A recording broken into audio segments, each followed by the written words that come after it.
کہ بخاری مسلم میں ایک حدیث ہے جس کو پڑھ کے انسان بار بار سوچنے پہ مجبور ہو جاتا ہے کہ اس طرح بھی ہوتا ہے۔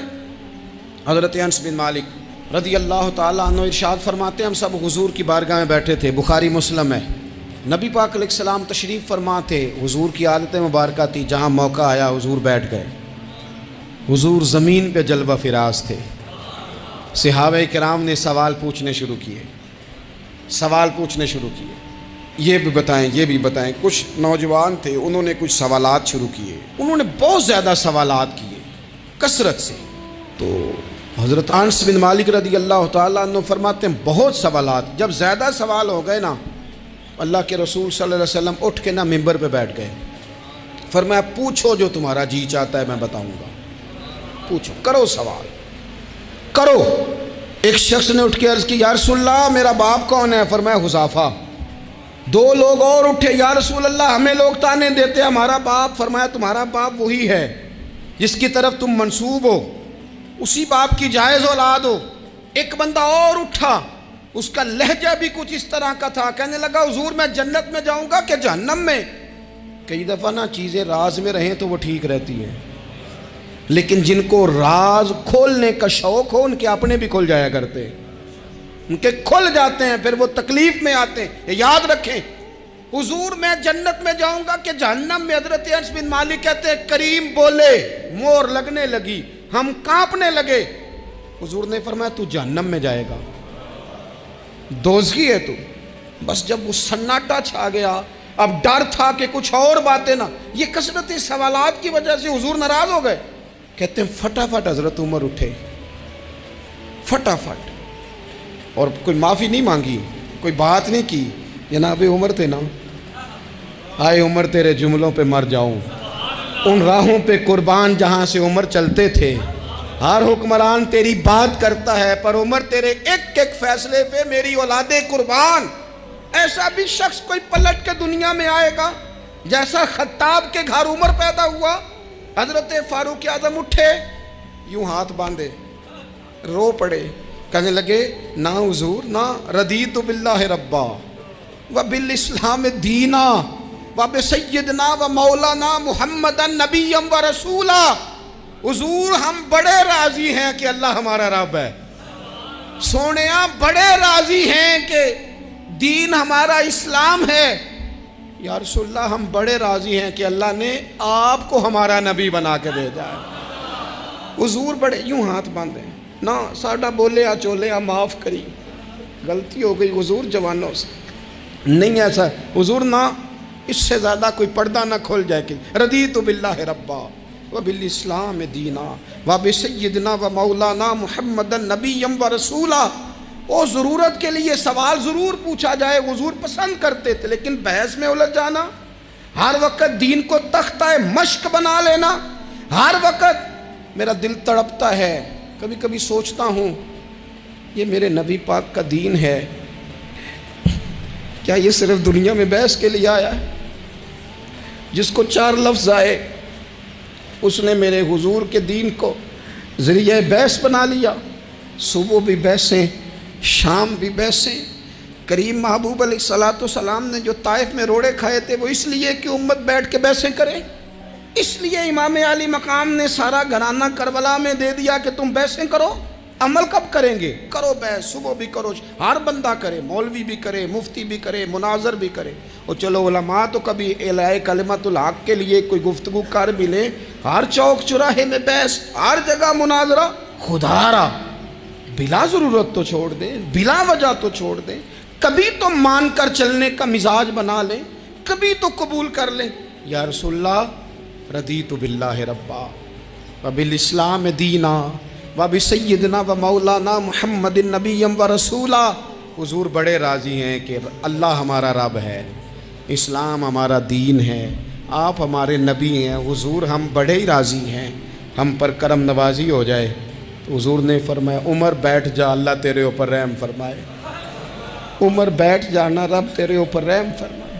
قرآن مجید فرقان حمید آپ دیکھیے تو سورہ بقرہ میں سے جو آیہ کریمہ میں نے آج تلاوت کی ہے خطبے میں، اس میں اللہ تعالیٰ نے فرمایا ام تریدون ان تسألوا رسولکم کما سئل موسیٰ من قبل کیا تم میرے نبی پاک علیہ السلام سے بھی اسی طرح ہی سوال کرنا چاہتے ہو جس طرح حضرت موسیٰ کی قوم نے ان سے کیے تھے؟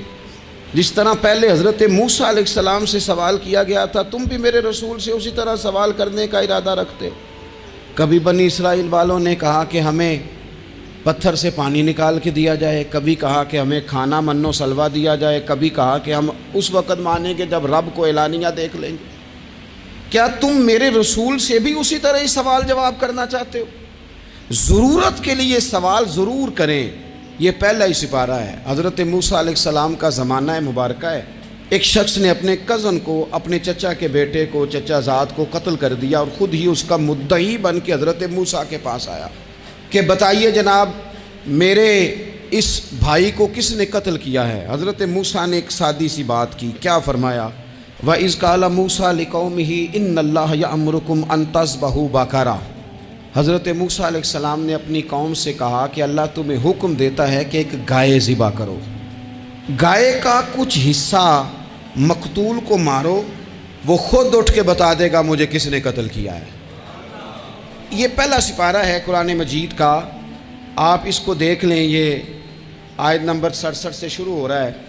تو اب وہ چونکہ ذبح کرنا نہیں چاہ رہا تھا، اس کو پتا تھا کہ مجرم تو میں خود ہوں، وہ ذبح چونکہ کرنا نہیں چاہ رہا تھا، اس سے کہا کہ مارو ایک حصہ گائے کا، اس کو تو یہ اٹھ کے بتا دے گا۔ تو اس نے جواب کیا دیا؟ قالوا اتتخذون ہزوا، کہنے لگا آپ میرے ساتھ مذاق کرتے ہیں، کبھی ایسا بھی ہوا ہے؟ قال اعوذ باللہ ان اکون من الجاہلین، حضرت موسیٰ علیہ السلام فرمانے لگے میں اللہ کی پناہ مانگتا ہوں میں جاہلوں میں سے ہو جاؤں۔ ہر وقت مذاق کرتے رہنا یہ تو جاہلوں کا طریقہ ہے۔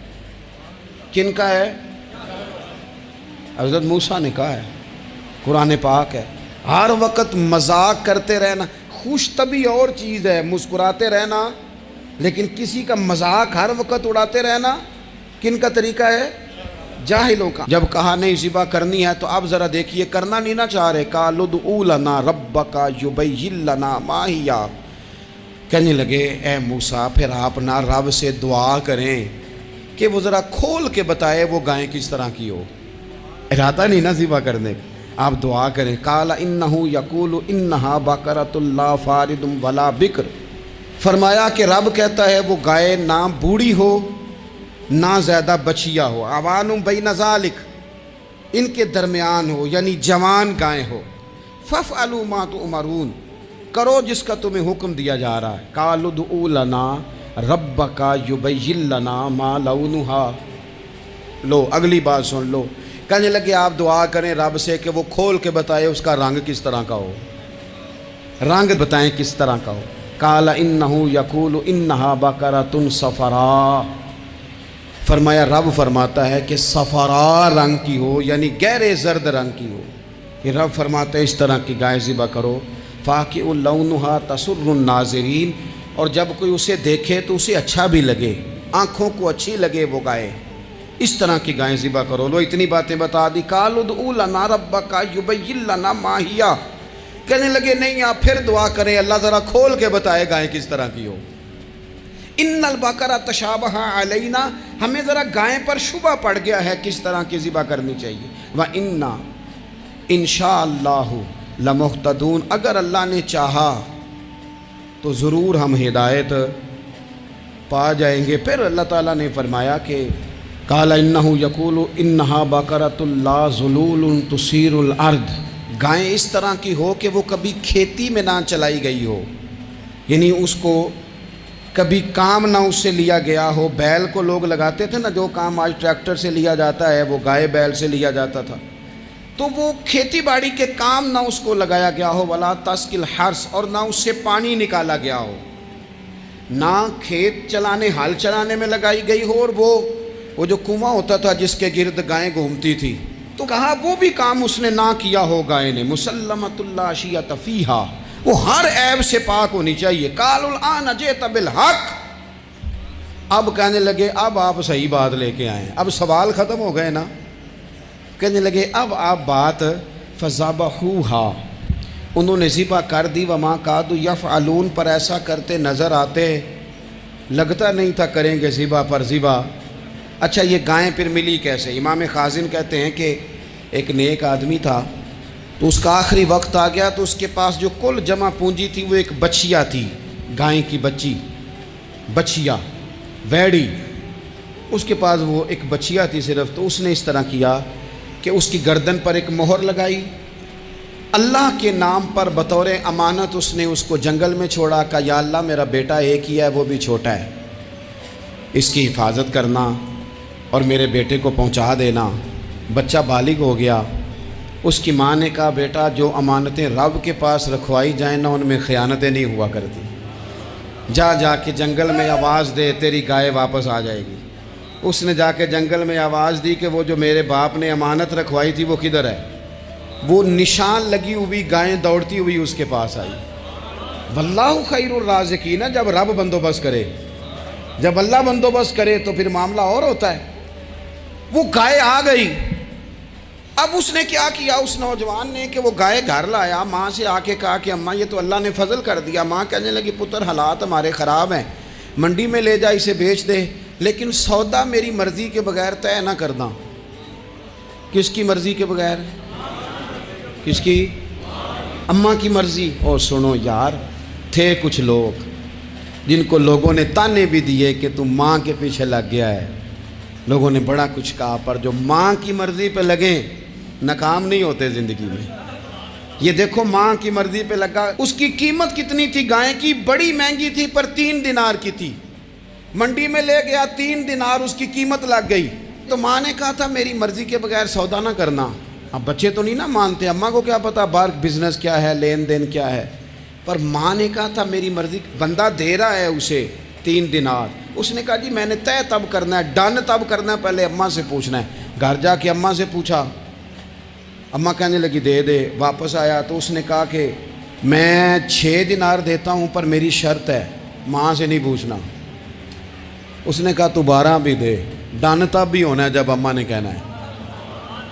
وہ جب اس طرح کی اس نے گفتگو کی، واپس اپنی والدہ کے پاس گئے. کہنے لگے اماں سمجھ نہیں آتی، 3 دینار کی گائیں بندہ 12 میں خریدنے کو تیار ہے، شرط لگاتا ہے کہ اماں سے نہیں پوچھنا.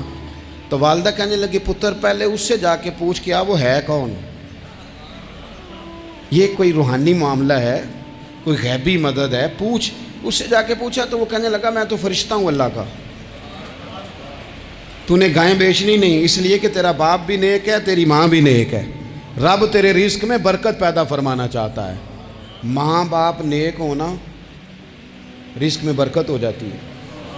ماں باپ نیک ہوں، ان کی صالحیت کا اثر پہنچتا ہے بچوں تک. رزق حلال کما کے لانے والے ہوں تو گھر میں برکت ہوتی ہے. جا کے کہا کہ تیرے ماں باپ نیک تھے، اسے نہ بیچنا گائے کو. تو کیا کریں؟ کہنے لگے بنی اسرائیل والے سوال کر کر کے خود مشکل میں آ گئے. اب وہ ایسی گائے جو جوان بھی ہو، یہاں تو ہر غریب آدمی اپنی گائیں یہاں لگا دیتا ہے، کھیتی باڑی میں یہاں لگا دیتا ہے، کنویں میں پانی نکالنے میں، تو یہاں تو ہر ایک کی گائیں. تو ایسی گائیں جس کا رنگ بھی اتنا پیارا ہو، زیادہ بوڑھی زیادہ بچی بھی نہ ہو، اور ابھی تک کھیت میں بھی نہ لگی ہو، وہ سوائے تیرے کہیں نہیں ہے. اس نے کہا چل پھر مہربانی کر بتا میں کتنے کو دوں گائیں، اگر وہ آ جائیں تو کتنے کو بیچنی ہے. اسے کہنا کوئی نہیں، ریٹ تو زیادہ کرنا ہی نہیں. ان سے کہنا گائے کے اندر سے گوشت نکال دیں اور جتنا گوشت ہے اتنے پیسے بھر دیں، اس کی کھلڑی بھر دیں. اب وہ بنی اسرائیل والے ڈھونڈتے پہنچ گئے. کہا جناب گائیں 3 دینار کی 6 لے لو. اس نے کہا نہ بھائی، ذبح کروں گا، گوشت نکالوں گا، جتنا وزن گوشت کا اتنے پیسے بھرو گے کھال میں تو پھر گائے تمہیں ملے گی. اب مجبور تھے، کیا کرتے. ابن کثیر حدیث لائے ہیں، امام سیوطی نے در منصور میں بھی لکھی ہے. نبی پاک صلی اللہ علیہ وسلم نے فرمایا سنو جوانوں اور اسے دل کی تختی پہ لکھو.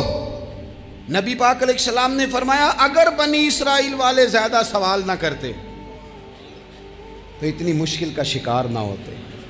انہوں نے سوال اتنے کیے کہ چارہ نہیں ہے اب ان کے لیے، چارہ نہیں ہے اب ان کے لیے کہ یہ ادھر ادھر جا سکے. مجبوری بن گئی، یہی گائے خریدنی ہے، یہی لے جانی ہے. اب اتنا سارا مال جمع کر کے وہ گائے خریدی، ذبح کی. تو مقتول کو جب اس کا ایک حصہ مارا تو اس نے اٹھ کے کہہ دیا یہ جو مدعی بنا ہوا ہے نا، یہی تو میرا قاتل ہے، یہی تو میرا قاتل ہے، یہی تو ہے، اس نے یہ سارا کام کیا ہے. تو زیادہ سوالات کرنا، بہت زیادہ سوالات کرنا، ہر وقت بحث میں رہنا، نبی پاک صلی اللہ تعالی علیہ وسلم نے منع فرمایا۔ اور میرے رسول پاک علیہ الصلاۃ والسلام نے فرمایا، یاد رکھو 3 چیزوں سے ہمیشہ بچو۔ بخاری مسلم میں موجود ہے۔ ایک تو فرمایا کثرت کیلو کال سے بچو، زیادہ بحثیں نہ کرو۔ اور دوسرا حضور علیہ الصلاۃ والسلام نے فرمایا مال کو ضائع کرنے سے بچو۔ اور تیسرا فرمایا زیادہ سوال نہ کیا کرو، زیادہ سوال نہ کیا کرو۔ ایک مقام پہ نبی پاک علیہ السلام نے فرمایا حج فرض ہے۔ ایک صاحب نے اٹھ کے پوچھا حضور ہر سال؟ حضور خاموش ہو گئے۔ پھر پوچھا حضور ہر سال؟ سرکار خاموش ہو گئے۔ تیسری بار پھر پوچھا حضور ہر سال؟ نبی پاک علیہ السلام نے فرمایا زیادہ سوال نہ کیا کرو، میرے منہ سے نکل جاتا نا ہر سال فرض ہے تو رب نے ہر سال فرض کر دینا تھا، تمہارے لیے مشکل ہوتی۔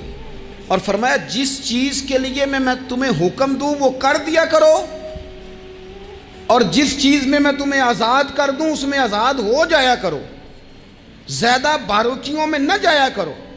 جن لوگوں نے بھی باریک بن کے چیزیں ڈسکس کرنی چاہی نا، الجھ گئے، تنگ آ گئے۔ اور جو کسی ایک دروازے کے فقیر تھے، ایک دروازے کے فقیر تھے، ایک دروازے کے فقیر تھے، کسی ایک راہ سے خیرات لیتے تھے، زیادہ الجھاؤ نہیں پیدا کیا انہوں نے۔ میں کہہ چکا ہوں علم حاصل کرنے کے لیے سوال ضرور کریں، لیکن بحث کے لیے اور الجھاؤ پیدا کریں۔